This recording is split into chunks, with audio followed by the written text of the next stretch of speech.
En el corazón del Valle de México, en una isla rodeada por las aguas del lago Texcoco, surgió una ciudad que parecía imposible. Tenochtitlán no nació como capital de un imperio, sino como el refugio de un pueblo errante que durante generaciones vagó en busca de una señal prometida por sus dioses. Según la tradición, los mexicas debían establecerse donde vieran un águila posada sobre un nopal, devorando una serpiente. Cuando finalmente encontraron esa imagen en una pequeña isla pantanosa, no parecía un lugar destinado a la grandeza. Sin embargo, allí comenzaron a construir, con canales, calzadas elevadas y sistemas de chinampas que transformaban el agua en tierras fértiles, levantaron una ciudad que en menos de 2 siglos se convertiría en una de las más impresionantes del mundo precolombino. A mediados del siglo XV, Tenochtitlán ya no era simplemente un asentamiento, era el centro de una alianza poderosa conocida como la Triple Alianza, formada junto a Texcoco y Tlacopan. Bajo este sistema, los mexicas expandieron su dominio mediante guerra y tributación. Cada territorio conquistado debía enviar productos, textiles, alimentos y metales preciosos como símbolo de sometimiento. El imperio no funcionaba como un estado centralizado al estilo europeo, sino como una red de ciudades subordinadas que mantenían sus propias estructuras locales mientras reconocían la supremacía mexica. La guerra no era solo instrumento de expansión territorial, tenía también una dimensión religiosa. En la cosmovisión mexica, el universo dependía del equilibrio entre fuerzas divinas, y los sacrificios humanos eran considerados necesarios para sostener el movimiento del Sol y el orden cósmico. El Templo Mayor, en el centro de Tenochtitlán, simbolizaba ese vínculo entre poder político y deber sagrado. Desde sus escalinatas se realizaban ceremonias que impresionaban incluso a los propios pueblos mesoamericanos. Sin embargo, reducir el imperio azteca únicamente a la práctica del sacrificio sería ignorar su complejidad. Era una sociedad con mercados organizados, educación estructurada y un sistema de justicia funcional. El mercado de Tlatelolco reunía a miles de comerciantes diariamente, ofreciendo productos de regiones lejanas. La ingeniería hidráulica permitía controlar inundaciones y mantener la productividad agrícola. La ciudad, conectada por calzadas y puentes, parecía flotar sobre el agua, generando asombro incluso en quienes la visitaron por primera vez desde otros territorios mesoamericanos. Bajo gobernantes como Moctezuma I y posteriormente Ahuizotl, el imperio alcanzó su máxima expansión. La estructura militar se basaba en órdenes guerreras, como los jaguares y los águilas, cuya reputación se construía en el campo de batalla. La captura de prisioneros era una forma de prestigio y ascenso social. El poder mexica se consolidó no solo por la fuerza, sino por una combinación de intimidación estratégica y alianzas oportunas. Sin embargo, el sistema tenía una debilidad estructural. Dependía del flujo constante de tributos y de la percepción de invencibilidad. Los pueblos sometidos pagaban, pero no necesariamente olvidaban su resentimiento. En la cima de este orden se encontraba el Tlatoani, gobernante supremo cuya autoridad combinaba liderazgo militar, político y religioso. Moctezuma II heredó un imperio en su punto máximo, pero también en un equilibrio delicado. Tenochtitlán brillaba como una metrópolis vibrante, con templos monumentales y palacios decorados, mientras la red de tributos mantenía el esplendor visible.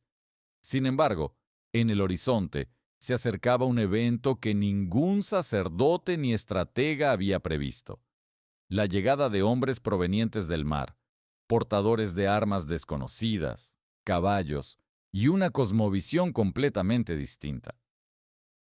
Lo que comenzó como el ascenso de un pueblo migrante hacia la hegemonía regional estaba a punto de enfrentarse a un choque que redefiniría no solo su destino, sino el de todo el continente. En 1519, cuando las embarcaciones españolas tocaron las costas de lo que hoy es México, el mundo mexica aún no comprendía la magnitud del cambio que se aproximaba. Hernán Cortés no llegó con un ejército numeroso. Sus hombres apenas superaban los 500. Sin embargo, traían consigo armas de fuego, acero, caballos y, sobre todo, una estrategia basada en alianzas. Al internarse en el territorio mesoamericano, Cortés descubrió rápidamente que el imperio azteca no era un bloque homogéneo de lealtades firmes. Muchos pueblos sometidos veían en los recién llegados una oportunidad para debilitar el dominio mexica. Entre ellos, los tlaxcaltecas se convirtieron en aliados decisivos. Esta combinación de tecnología militar y apoyo indígena alteró el equilibrio de poder. Cuando los españoles avanzaron hacia Tenochtitlán, Moctezuma II enfrentó una situación inédita. Las crónicas posteriores, tanto indígenas como españolas, describen su incertidumbre. Algunos relatos hablan de presagios y señales interpretadas como advertencias divinas. Más allá de la leyenda, lo cierto es que el Tlatoani optó inicialmente por la diplomacia. Recibió a Cortés en la capital con ceremonias y hospitalidad que reflejaban la grandeza de la ciudad. Los españoles quedaron asombrados por los templos, los mercados y la organización urbana. Tenochtitlán rivalizaba en tamaño con muchas ciudades europeas de la época. Sin embargo, la coexistencia fue breve y tensa. Cortés comprendió que controlar al gobernante equivalía a controlar el imperio. Moctezuma fue tomado como rehén dentro de su propio palacio. Este acto minó la autoridad mexica y generó creciente descontento entre la población. Mientras tanto, la llegada de una expedición española rival obligó a Cortés a abandonar temporalmente la ciudad, dejando a sus hombres bajo el mando de Pedro de Alvarado. Durante su ausencia, una matanza en el Templo Mayor encendió la furia popular. Cuando Cortés regresó, encontró una ciudad al borde del levantamiento. La situación desembocó en la llamada Noche Triste en 1520, cuando los españoles intentaron huir de Tenochtitlán bajo ataque constante. Muchos murieron ahogados en los canales o abatidos en las calzadas. Aquella derrota demostró que el imperio aún poseía capacidad de resistencia. Sin embargo, la balanza comenzaba a inclinarse por factores invisibles, pero devastadores. La viruela, introducida por los europeos, se propagó rápidamente entre una población sin inmunidad. La epidemia debilitó comunidades enteras y afectó incluso a líderes importantes. El sucesor de Moctezuma, Cuitláhuac, murió poco después de asumir el mando. La enfermedad no solo redujo fuerzas militares, sino que desorganizó estructuras sociales y psicológicas. Cortés reorganizó su ofensiva, reforzado por miles de aliados indígenas. En 1521 inició el asedio final contra Tenochtitlán. Cortaron suministros, destruyeron acueductos y utilizaron bergantines construidos en el lago para controlar el agua. El asedio fue brutal y prolongado. La ciudad que había simbolizado el poder mexica se convirtió en campo de batalla.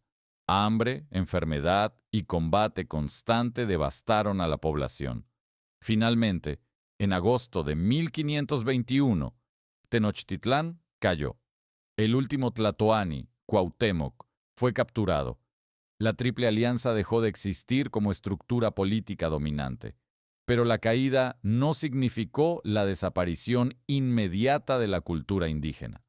Sobre las ruinas de la capital se construyó la Ciudad de México, centro del nuevo orden colonial. El mundo mexica no fue simplemente aniquilado, fue transformado y subordinado dentro de un sistema imperial diferente. La conquista no fue el resultado exclusivo de superioridad tecnológica, sino de alianzas estratégicas, enfermedades devastadoras y tensiones internas previas. El choque entre dos mundos redefinió el destino del continente americano y marcó el inicio de una era global de intercambios, conflictos y mestizaje. La caída de Tenochtitlán en 1521 no significó el fin inmediato del pueblo mexica ni la desaparición de su cultura. Significó el colapso de una estructura imperial específica, pero no la anulación de una civilización entera. Sobre las ruinas de la ciudad insular se levantó la Ciudad de México, capital del virreinato de la Nueva España. Las piedras del Templo Mayor fueron reutilizadas para construir iglesias y edificios coloniales, símbolo físico de una transformación profunda. Sin embargo, bajo esa nueva arquitectura sobrevivieron lenguas, tradiciones y formas de organización que no desaparecieron con la derrota militar. La conquista abrió una etapa de reconfiguración social radical. La población indígena fue integrada en el sistema colonial mediante encomiendas y tributos, mientras el cristianismo reemplazaba gradualmente los antiguos cultos públicos. La evangelización no fue simplemente imposición religiosa, implicó también reinterpretaciones y sincretismos que mezclaron símbolos europeos con creencias mesoamericanas. La viruela y otras enfermedades continuaron devastando comunidades durante décadas, reduciendo drásticamente la población. Este impacto demográfico alteró profundamente la estructura social y económica del territorio. Sin embargo, la memoria del Imperio Mexica persistió en códices, relatos orales y crónicas indígenas que intentaron explicar lo sucedido desde su propia perspectiva. Para muchos pueblos aliados de los españoles, la caída de Tenochtitlán no fue vista inicialmente como tragedia, sino como liberación del dominio tributario mexica. Esa ambigüedad histórica revela que el imperio azteca no era un bloque unificado de lealtades inquebrantables, sino una red compleja, sostenida tanto por poder militar como por alianzas estratégicas. La conquista europea alteró el equilibrio, pero también expuso las tensiones preexistentes. Con el paso del tiempo, la figura de los mexicas fue reinterpretada. Durante el periodo colonial, su legado fue minimizado o demonizado como parte de la justificación del nuevo orden cristiano. Sin embargo, en la era moderna, el águila sobre el nopal reapareció como símbolo nacional en la bandera de México, reivindicando una herencia anterior a la conquista. La historia del imperio azteca no puede reducirse únicamente al momento de su caída.